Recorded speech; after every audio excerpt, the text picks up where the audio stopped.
नमस्कार, मैं हूं संजय शर्मा। आप देख रहे हैं 4 PM न्यूज़ नेटवर्क। गोदी मीडिया आपको ये समझाने में लगा हुआ है कि विपक्ष खत्म हो गया है, विपक्ष कमज़ोर है, विपक्ष में जान नहीं बची, अब मोदी जी सब कुछ हैं। हकीकत कहीं इससे ज़्यादा जुदा है, बहुत जुदा है। हकीकत ये है कि कई सालों बाद विपक्ष इतना मजबूत है कि वो मोदी जी के पसीने छुड़ा दे रहा है। यही कारण है कि मोदी जी 20-20 दिन तक सदन में आ नहीं पा रहे हैं, हाउस में चेहरा नहीं दिखा पा रहे हैं। अभय द्विवेदी से मैंने जानना चाहा कि विपक्ष की इस छवि को प्रस्तुत किया क्यों किया जा रहा है, इसके पीछे गेम क्या है, सत्ता का गेम क्या है। आज अभय जी ने राजनीतिक झरोकों से बहुत सारी बातें समझाई हैं कि विपक्ष कितना मजबूत है और भारतीय जनता पार्टी इस तरह की अफवाहें आखिर उड़ा क्यों रही है। बहुत रोचक बातचीत है, चलते हैं अभय द्विवेदी जी के पास। उससे पहले रिक्वेस्ट है, चैनल को सब्सक्राइब करना और ज्वाइन करना ना भूलें। और एक रिक्वेस्ट और है, हमारा 4 PM म्यूजिक चैनल एक बार वहां देख कर आइएगा। बहुत कोशिशों से बहुत अच्छे गीत हम लोग तैयार करके वहां डाले हैं, उस चैनल को भी सब्सक्राइब करिएगा। चलते हैं अभय द्विवेदी के 4 PM न्यूज नेटवर्क में। स्वागत है अभय द्विवेदी जी आपका।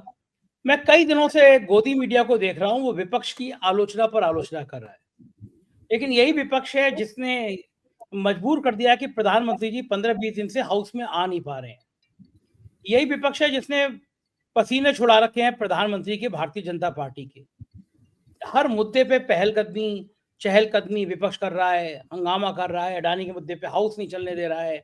राहुल गांधी पहले संभल गए, फिर हाथरस की जो पीड़िता थी जिसकी डेथ हो गई, अब उसके घर पे जाने की बात कल राहुल गांधी ने पहल करी। विपक्ष क्या इतना कमजोर है जितना गोदी मीडिया दिखा रहा है? क्या विपक्ष में अब इतनी ताकत नहीं बची है कि वो भारतीय जनता पार्टी का मुकाबला कर सके, या फिर जानबूझ के ये प्रचारित किया जा रहा है जिससे ये लगे कि विपक्ष कमजोर है, विपक्ष के पास अब कुछ बचा नहीं है? संजय जी, पहली बात तो मैं ये कहूंगा कि आपने मेरे मुंह की बात छीन ली है। वस्तुस्थिति बिल्कुल इसके विपरीत है जो दिखाया जा रहा है। विपक्ष में कुछ मतभेद है, इसमें कोई शक नहीं कि भाई आज के क्षण में राजनीति आज के क्षण में की जाती है। आज के क्षण में कुछ मसलों के ऊपर विपक्ष के नेताओं में मतभेद है। खासतौर से राहुल गांधी किस तरीके से विपक्ष की राजनीति को आगे चलाना चाहते हैं और जो क्षेत्रीय शक्तियां हैं इंडिया गठबंधन में शामिल हैं वो क्या चाहती हैं, उसमें कुछ थोड़ा सा सोच में उनके अंतर है। लेकिन ऐसा नहीं है कि किसी विपक्षी नेता ने अभी तक ये कहा हो कि इंडिया गठबंधन से हम निकलना चाहते हैं। किसी विपक्षी नेता ने नहीं कहा है कि इंडिया गठबंधन को भंग कर देना चाहिए। आप देखिए, जब चुनाव आयोग के मुकाबले जो लोग खड़े होते हैं तो इंडिया गठबंधन के तौर पर ही खड़े हो रहे हैं। भाई महाराष्ट्र में जो चुनावी घपले हुए हैं, गड़बड़ियां हुई हैं, उस सवाल के ऊपर जितनी भी शिकायतें हो रही हैं उसमें सारे नेता इंडिया गठबंधन के सदस्य के तौर पर ही अपने आप को पेश कर रहे हैं। वो कोई ये नहीं कह रहा है कि वो अकेली पार्टी के तौर पर वो पेश कर रहे हैं। पहली बात। दूसरी बात, अब आप इस वक्त विपक्ष की जो स्थिति है उससे आप तुलना कीजिए 2004 से लेकर जब अटल बिहारी वाजपेयी चुनाव हार गए थे और यूपीए की सरकार बन गई थी सोनिया गांधी के नेतृत्व में और मनमोहन सिंह के नेतृत्व में, 14 तक जब तक कांग्रेस चुनाव हारी, उस 10 साल की अवधि में भारतीय जनता पार्टी और एनडीए की क्या हालत थी, जरा इसके ऊपर गौर कीजिए। उस वक्त हालत ये थी कि राष्ट्रीय स्वयं सेवक संघ जो कहता था उस पर भारतीय जनता पार्टी के नेता कोई गौर नहीं करते थे और नरेंद्र मोदी तो बिल्कुल गौर नहीं करते थे गुजरात के मुख्यमंत्री के तौर पर। गुजरात में राष्ट्रीय स्वयंसेवक संघ के लोगों को सरकार में घुसने की इजाजत नहीं थी, कोने में खड़े रहते थे। विश्व हिंदू परिषद के नेताओं के लिए नरेंद्र मोदी ने कह रखा था कि ये पर्सोना नॉन ग्राटा है, इनको सरकार में कदम नहीं रखने देंगे। तब ये हालत थी। उस वक्त तक केवल 2 साल हुए थे नरेंद्र मोदी को, 2 या 3 साल हुए थे मुख्यमंत्री बने हुए, तब उन्होंने राष्ट्रीय स्वयंसेवक संघ को बिल्कुल ढक्कन बना दिया था पूर्व गुजरात में। दूसरे, जो केंद्र के भाजपा का जो आला कमान था उसमें अरुण जेटली, सुषमा स्वराज, उमा भारती, लाल कृष्ण आडवाणी के नेतृत्व में इन सब लोगों में बिल्कुल नहीं पटती थी। आपको वो मशहूर सीन याद नहीं है जबकि भाजपा की मीटिंग में जबकि अध्यक्षता आडवाणी कर रहे थे, उमा भारती गुस्से में पैर पटकती हुई उससे वॉकआउट कर गई थी? आपको वो दृश्य याद नहीं है? भाजपा में यशवंत सिन्हा वगैरह कोई नेता एक लाइन पे सोच ही नहीं रहा था। संघ भाजपा को क्या निर्देश दे ये संघ को पता नहीं था। संघ के सामने ये तय नहीं था कि वो 2014 का चुनाव चेहरे के साथ लड़ेगा या चेहरे के साथ नहीं लड़ेगा। उधर नरेंद्र मोदी लगातार गुजरात से दबाव डाल रहे थे और सारा कारपोरेट लॉबी उनके पीछे खड़ी हुई थी कि इनको भाजपा में प्रधानमंत्री पद का उम्मीदवार बनाया जाना चाहिए। उन्होंने वाइब्रेंट गुजरात का एक पूरा प्रपंच रच रखा था गुजरात में। तो भाजपा की बहुत ही बुरी हालत थी। सदन के अंदर भी ऐसा लगता था कि जैसे कांग्रेस के साथ में एक फ्रेंडली फाइट चल रही हो सुषमा स्वराज की और अरुण जेटली की। सब ऐसा लगता था कि सरकार जितना चाहती है उतना ही उसका विरोध करते हैं। थोड़े बहुत नरेंद्र मोदी के प्रधानमंत्री पद का उम्मीदवार बन जाने के बाद थोड़ा इनके आंदोलन ने जोर पकड़ा, जब सिलेंडर लेके लोग निकले वगैरह वगैरह, ये सब हुआ। उसके पहले की आप हालत देखिए, 2013 के पहले की स्थिति के बारे में सोचिए। भारतीय जनता पार्टी का विपक्ष की सबसे बड़ी पार्टी के तौर पर भारतीय जनता पार्टी का रिकॉर्ड 0 था, डबल 0 था। अब आप उसके मुकाबले बाद के 10 साल है उन पे देखिए, आप उन 10 सालों में भी जो भाजपा विरोधी विपक्ष है आपको ज्यादा सीन पे दिखाई नहीं पड़ेगा। कुछ कुछ राहुल गांधी गतिविधियां करते थे, वरना आमतौर पे बुझा बुझा सा नजर आता था। और नरेंद्र मोदी फ्रंट फुट पे खेल रहे थे, कमान, राजनीति की कमान उनके हाथ में थी, उनका हर कदम मास्टर स्ट्रोक माना जाता था। अब आपने इतने दिनों से मास्टर स्ट्रोक शब्द सुना है? 24 जून के बाद, 4 जून के बाद मास्टर स्ट्रोक शब्द सुना है? अमृतकाल शब्द सुना है आपने कभी इस बीच में? ना अमृतकाल रह गया है, ना मास्टर स्ट्रोक रह गया है, कुछ भी नहीं रह गया है। तो नरेंद्र मोदी, आप पिछले 10 साल के नरेंद्र मोदी की तीसरे बार जो प्रधानमंत्री बने हैं नरेंद्र मोदी से तुलना कीजिए, ये उसकी छाया मात्र नहीं है। नरेंद्र मोदी एक आध कई जगह भाषण देते नजर आते हैं, ना उतना उत्साह से वो चुनावी मुहिम चला रहे हैं, ना ही पोस्टरों पे उनका इतना बड़ा चेहरा है, कहीं नहीं है। वो बात रह ही नहीं गई है। और विपक्ष के तौर पे और लगातार देखिए हर मसले के ऊपर, आपने सही कहा, वो बैक फुट के ऊपर है। अमेरिका में इनके मित्र अदानी जी के ऊपर तलवार लटक रही है। जब वो तलवार गिरेगी, अगर गिरी तलवार, तो मोदी जी के ऊपर भी, उन पर भी घाव लगेगा। ये बच नहीं सकते उससे किसी भी कीमत पर। ऐसा नहीं हो सकता कि उनका कुछ होता रहे और इनका कुछ भी ना हो। और इस अंदेशे के मारे भाजपा परेशान है। इसीलिए इस उल्टी सीधी किस्म की हरकतें की जा रही हैं, कि मैं तो उल्टी सीधी हरकतें ही मानता हूँ। बेतुकी रणनीति है कि जार सोरोस और सोनिया गांधी के संबंध है। और आंदोलन कौन कर रहा है? गिरिराज सिंह आते हैं वो बैनर लेके, जार सोरोस और सोनिया गांधी। गिरिराज सिंह सदन में प्रदर्शन करते हैं उसके खिलाफ। आप इसी का अंदाजा लगा लीजिए कि पूरी रणनीति कितनी इनकी हास्यास्पद है। अब आप विपक्ष के जो मौजूदा विपक्ष है उसके ऊपर ध्यान दीजिए। भारत के संसदीय इतिहास में कभी भी विपक्ष इतना मजबूत नहीं रहा जितना आज मजबूत है। विपक्ष का एक मोर्चा भी है, मैं मानता हूं, उसकी कोई संस्थागत अभिव्यक्ति ठीक नहीं है। उसका संयोजक होना चाहिए, उसका अध्यक्ष होना चाहिए, उसकी रीति नीति तय होनी चाहिए, उसका न्यूनतम साझा कार्यक्रम होना चाहिए, ये सब होना चाहिए। मैं इस बात से मानता हूं, और ये बात अभी से नहीं, मैं मुद्दतों से कहता आ रहा हूं, आप भी इस बात की तस्दीक करते हैं। लेकिन इस बात को अगर आप इस नाकामी को आप छोड़ दें, विपक्ष बहुत शक्तिशाली है। आप देखिए ममता बनर्जी पश्चिम बंगाल में, उनसे शक्तिशाली कौन है? स्टालिन से शक्तिशाली कौन है तमिलनाडु के अंदर? अब अखिलेश से शक्तिशाली कौन है उत्तर प्रदेश के अंदर? तेजस्वी यादव एक बहुत ही शक्तिशाली नेता है बिहार के अंदर। उनकी संसद में, विधानसभा में तकनीकी रूप से शायद भाजपा की अब एक आध सीट ज्यादा हो गई है, सबसे बड़े दल थे। पहले उनके पास सांसद नहीं थे, 0 सांसद थे। इस लोकसभा चुनाव के बाद अब उनके पास सांसदों की संख्या भी है। आम आदमी पार्टी 2 राज्यों में सत्तारूढ़ है। दिल्ली में अभी भाजपा और कांग्रेस चुनावी होड़ में आम आदमी पार्टी से स्पष्ट रूप से पीछे दिखाई दे रही है। पंजाब में अभी भी आम आदमी पार्टी नंबर 1 पार्टी है। कांग्रेस के 3 राज्यों में बाकायदा सरकार है। कर्नाटक में सरकार है, तेलंगाना में सरकार है, हिमाचल प्रदेश में सरकार है, और केरल में वो कभी भी सरकार में आ सकती है। वहां तैयार खड़ी हुई है सरकार में आने के लिए। मैं केवल ये पूरा सीन आपके सामने इसलिए पेश कर रहा हूं कि विपक्ष कहीं से भी कमजोर नहीं है। और इस वक्त तो हालत यह है कि आंध्र प्रदेश में जो जगन मोहन रेड्डी हैं, वो भी इंडिया गठबंधन में आने के इच्छुक दिखाई पड़ रहे हैं। यानी उनको, अगर वो इंडिया गठबंधन में आने के इच्छुक नहीं होते तो वो ममता बनर्जी के इस मांग का समर्थन क्यों करते कि भाई उनको नेता होना चाहिए? उनको क्या मतलब? इंडिया गठबंधन में रहे नहीं। वो किस तुफैल में कह रहे? इसका मतलब है इंडिया गठबंधन में आना चाहते हैं। चंद्रबाबू नायडू, भाजपा का जो गठजोड़ हो गया है, उससे मजबूर है वो इंडिया गठबंधन में आने के लिए। मैं ये मानता हूं कि अगर इंडिया गठबंधन वाले थोड़ा सा अपना शीन काफ दुरुस्त कर लें, तो बहुत जल्दी ही एक ऐसी स्थिति बन जाएगी जिसमें भाजपा परेशान हो जाएगी कि भाई इस विपक्षी गठजोड़ से कैसे निपटें। तो इस वक्त मैं मानता हूं कि भारत में जो संसदीय विपक्ष है वो खासी बेहतरीन स्थिति में है।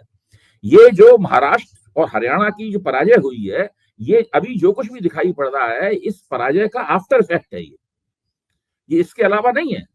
तो इसमें कोई निराश होने की आवश्यकता नहीं है। एक हल्का सा झटका चाहिए, वैसे ही भाजपा काफी पीछे नजर आएगी और ये गठबंधन आगे नजर आएगा। मैं समझता हूं कि भारत में संसदीय विपक्ष के लिहाज से उसके ये स्वर्णिम दिन चल रहे हैं। मैं बिल्कुल उल्टी बात कह रहा हूं। ये विपक्ष के सुनहरे दिन चल रहे हैं और यही वो बात है इसकी जिसकी जो हिम्मत राहुल गांधी को बंधाती है। जो राजनाथ सिंह जी को वो कहते हैं कि ये लोग गुलाब का फूल और तिरंगा झंडा। आप सोचिए ना, ये सब क्या हो रहा है? ऐसा कभी पहले हुआ है कभी? तो बहुत बेहतर स्थिति में है विपक्ष। ये जो गोदी मीडिया में हो रहा, गोदी मीडिया में भी नहीं, मैं मानता हूं जो लोग विपक्ष को एकजुट देखना चाहते हैं वो भी कुछ आलोचना कर रहे हैं, इसमें कोई शक की बात नहीं। केवल गोदी मीडिया ही नहीं कर रहा है। लेकिन मेरा मानना यह है कि इसमें बिल्कुल निराश होने की आवश्यकता नहीं है। विपक्ष अच्छी स्थिति में है और कदम ब कदम सरकार के खिलाफ पहलकदमी ले रहा है। और उस पहलकदमी लेने में जिस व्यक्ति को सबसे आगे होना चाहिए वो सबसे आगे है राहुल गांधी। देखिए, संसदीय विपक्ष में एक ही व्यक्ति है जिसकी राष्ट्रीय छवि है, जो राष्ट्रीय स्तर पर नरेंद्र मोदी के मुकाबले लोकप्रियता की रेटिंग में कहीं खड़ा हुआ है। मोदी जी आगे हैं लेकिन राहुल गांधी अभी भी लोकप्रियता की रेटिंग में कहीं खड़े हुए हैं। ऐसा कोई अभी रेटिंग नहीं आई इससे लगेगा कि राहुल गांधी की लोकप्रियता में रेटिंग कम हो गई हो, ऐसी स्थिति नहीं है। तो इसमें मायूस होने की कोई आवश्यकता नहीं है। इस प्रकार का जो एक माहौल बनाने की कोशिश की जा रही है, मेरे ख्याल से विश्लेषणात्मक निगाह से हम देखें, तथ्यात्मक निगाह से देखें, ये पूरी तरीके से अनावश्यक है। अच्छा, ये साइकोलॉजिकल वार है, मनोवैज्ञानिक लड़ाई है जो गोदी मीडिया सत्ता पक्ष की तरफ से खेल रहा है कि भाई कहते रहो विपक्ष में जान नहीं है, राहुल गांधी पप्पू है। कितने सालों तक राहुल गांधी को पप्पू घोषित करने के लिए हजारों करोड़ रुपए खर्च किया गया, तो बात सामने आ गई। और अभी आपको लगता ही नहीं राहुल गांधी जैसा भी अद्भुत नेता होना मुश्किल है कि मतलब तो पप्पू कह रहे हैं, मूर्ख कह रहे हैं, वो कोई बोल ही नहीं रहा है, कोई रिएक्ट ही नहीं। वो भारत जोड़ो यात्रा शुरू करके सारा जवाब दे दिया। ये जो पर्सनालिटी डेवलप हुई है पिछले 4-5 सालों में राहुल गांधी, आपको लगता है कि कोई सोच सकता था कि राहुल गांधी इस मुकाम तक ले आएंगे खुद को? देखिए, राहुल गांधी ने जिस तरीके से अपनी शख्सियत में परिवर्तन किया है, अपना छवि परिवर्तन किया है और जिस तेजी के साथ में वो राष्ट्रीय स्तर पर नरेंद्र मोदी के मुकाबले खड़े हुए हैं, उससे पहले जो कहा जाता था कि टीना फैक्टर है, अब कोई नहीं कहता टीना फैक्टर है। और भाजपा इस बात से डरी हुई है। अगर देखिए 4 जून के नतीजे के बाद अगर एक बार भाजपा थोड़ी सी लड़खड़ाई, सिर्फ एक बार, खेल खत्म है। नरेंद्र मोदी तेजी के साथ ढलान पे जाएंगे और राहुल गांधी रॉकेट की तरह ऊपर आएंगे। आप देखिए यही होने वाला है, क्योंकि जो जमीन पे स्थिति बहुत खराब है। ऊपर से आप आंकड़ों की लीपापोती कितनी भी कर लें, जमीन पे महंगाई भयानक है, बेरोजगारी भयानक है, लोगों के सामने टुकड़े फेंके जा रहे हैं, लोग उनके उस पर जिंदा हैं उन टुकड़ों के ऊपर। और इन सबसे कहीं ना कहीं एक अदृश्य किस्म की एंटी इनकम्बेंसी जमा हो रही है। ये एंटी इनकम्बेंसी तब प्रकट होती है जबकि लोकसभा चुनाव नजदीक होते हैं। ये राज्यों की एंटी इनकम्बेंसी से अलग तरह की है। मैं बार बार इस बात को कहता हूं, लोग पता नहीं इसको क्यों भूल जाते हैं। एक बार फिर मैं याद दिलाना चाहता हूं, 2024 के लोकसभा चुनाव से पहले भारतीय जनता पार्टी ने कितनी जबरदस्त विधानसभा चुनावों में जीत हासिल की थी। छत्तीसगढ़ में, राजस्थान में, मध्य प्रदेश में मोदी की बल्ले बल्ले हो रही थी। मोदी ने अपने नाम पर चुनाव लड़े थे और उन चुनावों में भारतीय जनता पार्टी को, जिसे कहते हैं फेमस विक्ट्री, वो प्राप्त हुई थी। सब लोगों ने मान लिया था कि अब लोकसभा चुनाव के चुनाव परिणामों को हम पहले से ही घोषित कर सकते हैं, चुनाव होने से पहले ही घोषित कर सकते हैं। क्या हुआ, महीने भर के अंदर अंदर, 2 महीने के अंदर अंदर एंटी इनकम्बेंसी दिखाई देने लगी। पहले तो लोगों को यकीन ही नहीं हुआ कि अभी तो इतना जबरदस्त चुनाव जीते, एंटी इनकम्बेंसी कहां से आ गई। धीरे धीरे एंटी इनकम्बेंसी बढ़ती चली गई और आप देखिए कितनी सीटें इनकी नीचे गिर गई। 63 सीटें तो सीधे पहले 303 सीटें थी, 240 रह गई, तो 63 सीटें तो ये कम हो गई। लेकिन कुल मिलाकर अपने प्रभाव क्षेत्र के अंदर भारतीय जनता पार्टी 77 सीटें हारी है। वो तो अगर उड़ीसा में, आंध्र प्रदेश में, दूसरी जगहों पे, केरल में 1 सीट इस तरह करके अगर नहीं जीतती भारतीय जनता पार्टी तो उसकी काफी सीटें कम हो सकती थी। और अगर मैं उस नागरिक समाज के उस संगठन द्वारा चुनाव आयोग को दिए गए प्रतिवेदन पे अगर जाऊं तो अगर वो गड़बड़ियां नहीं होती, ये चुनाव आयोग के सहयोग से गड़बड़ियां की गई हैं, तो भारतीय जनता पार्टी कम से कम 125 सीटें नीचे जाती। ठीक, बिल्कुल बिल्कुल ठीक बात है। और आपने कहा कि जो भारतीय जनता पार्टी की स्थिति है, वो जो जिस कारण से वो सोरेस पर हमला कर रही है कि अडानी के बचाव करने के लिए, एक बड़ा सवाल ये भी उठता है कि क्या जॉर्ज सोरेस आतंकवादी है? क्या भारत ने उसको ब्लैक लिस्ट में डाला है? क्या भारत ने कहा है कि अगर मैं अमेरिका घूमने जाऊंगा और मैं जॉर्ज सोरोस के संग में अगर कॉफी पी लूंगा तो मैं क्या देश विरोधी हो गया? मतलब अगर ऐसा है, मुझे होता है कि भारत सरकार के पास आप आप आप देखिए ना, आप जो जो बौखलाहट है वो बौखलाहट क्यों? जो ओसीसीआरपी संगठन है उसका फुल फॉर्म क्या है? वो करप्ट एंड क्रिमिनल प्रैक्टिसेस के खिलाफ चलाई जाने वाली जांच मुहिम है। सीसी क्या है? करप्ट एंड क्रिमिनल, भ्रष्ट और अपराधी गतिविधियां जो हैं उनके खिलाफ की जाने वाली जांच है वो। ऐसे मंच के ऊपर जब अदानी वाले मसले के ऊपर लेख छपता है, पूरी इन्वेस्टिगेशन छपता है और उसमें उसके साथ भारतीय जनता पार्टी भी फंसी हुई नजर आती है, तो भाजपा का उसमें बौखलाना स्वाभाविक ही है। भाई उनको एक अमेरिकी सरकार द्वारा चलाया जाने वाला और जॉर्ज सोरोस के सहयोग से चलाया जाने वाला एक जो मंच है वो कह रहा है कि ये करप्ट एंड क्रिमिनल प्रैक्टिसेस का खेल है, का केस है। मतलब मैं ये कह रहा हूं जो दबाव भाजपा किस दबाव में अपने आप को महसूस कर रही है, वो केवल ये नहीं है कि एक पूंजीपति ने कुछ मुनाफा कमाने के लिए, कुछ कमाने के लिए थोड़ी बहुत कोई हेर फेर की है। Corrupt and criminal practices, OCCRP ये है। तो इसीलिए बाद में जो फ्रांस का संगठन है, मीडिया पार्ट, फ्रांस का संगठन है, जिसने एक जमाने में ओसीसीआरपी की इसलिए आलोचना की थी क्योंकि उसने वेनेजुएलन गवर्नमेंट के लिए, सरकार के खिलाफ कुछ जांच पड़ताल करने के लिए 6-7 लाख डॉलर जो है वो इस संगठन को अमेरिकी सरकार ने दिए थे। तो जब मीडिया पार्ट ने इस चीज को उजागर किया और भारतीय जनता पार्टी उसको ले उड़ी, इसलिए मीडिया पार्ट ने भी इस बात की आलोचना की है। फ्रेंच संगठन मीडिया पार्ट ने भी आलोचना इस बात की है कि भारतीय जनता पार्टी ने उसके लेख को, जो उसने ओसीसीआरपी की आलोचना में लिखा था, उसको इंस्ट्रूमेंटलाइज किया, यानी अपने पक्ष में उसका बेजा इस्तेमाल किया, जबकि उसमें ऐसी कोई बात नहीं थी उस लेख में जिसका जो भारतीय जनता पार्टी की एजेंडे में फिट हो सकती है। तो हर चीज को तोड़ मरोड़ के अपने पॉलिटिकल एजेंडे में फिट करने की जो कोशिश है, इससे कोई बात बनेगी नहीं। आप हिंदुस्तान में कोई भी, सोनिया गांधी को कुछ भी बुरा भला कह लें, आप राहुल गांधी को कुछ भी बुरा भला कह लें, जो अमेरिका में हो रहा है वो उससे रुकने वाला नहीं है। जो होना वो होगा। अगर अडानी जी निर्दोष है तो छूट जाएंगे, नहीं निर्दोष है तो अगर अडानी जी फंसे तो ये लोग भी फंसेंगे, ये बच नहीं सकते। उनके राजनीतिक जो दोस्त और रहनुमा है वो भी फंसेंगे।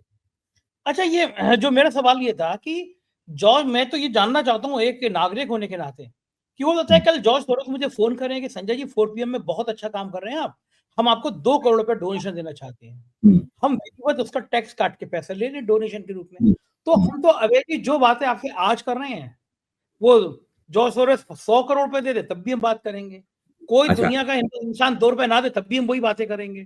तो ये जॉर्ज सोरोस के आतंकवादी तो है नहीं वो। अगर वो आदमी, कांग्रेस ने कहा कि वो सैकड़ों हजारों स्मॉल इंडस्ट्री को, उसने भारत की स्मॉल इंडस्ट्री को फंडिंग की है, नए बिजनेस को फंडिंग की है, तो एक लिस्ट जारी कर दी है सारी स्मॉल स्केल इंडस्ट्री जो जॉर्ज सोरोस की फंडिंग से खड़ी हो रही हैं, वो सब अपराधी है, सब देशद्रोही, बाहर निकालना चाहिए उनको। तो मैं आपसे, आप जॉर्ज सोरोस का तो आपने बिल्कुल ठीक कहा। मैं आपको एक दूसरे इसका एक बड़ा नजारा, बड़ा सीन पेश करता हूँ। वो क्या है, बड़ी तस्वीर क्या है? बड़ी तस्वीर यह है, जब से हिंदुस्तान आजाद हुआ है, आप 50 के दशक देखिए, 47 में आजाद हुआ, 50 के दशक में आ जाइए, 52 में पहला चुनाव हुआ। 50 के दशक से भारत के जितने भी थिंक टैंक, जितने भी रिसर्च ऑर्गेनाइजेशन है भारत में, लगभग सभी पश्चिमी और अमेरिकी पैसे पर चलते रहे। सबको वहां से ग्रांट किसी न किसी रूप में मिली। भारत सरकार, जैसे मान लो Indian institute for public administration है, centre for the study of developing societies में मैंने खुद काम किया है 20 साल तक, वो है। ये सब चीजें ऑन रिकॉर्ड है, छप चुकी हैं, सेमिनार में छप चुकी हैं, सब चीज छप चुकी है। इसमें कुछ भी छुपाने वाली बात नहीं है।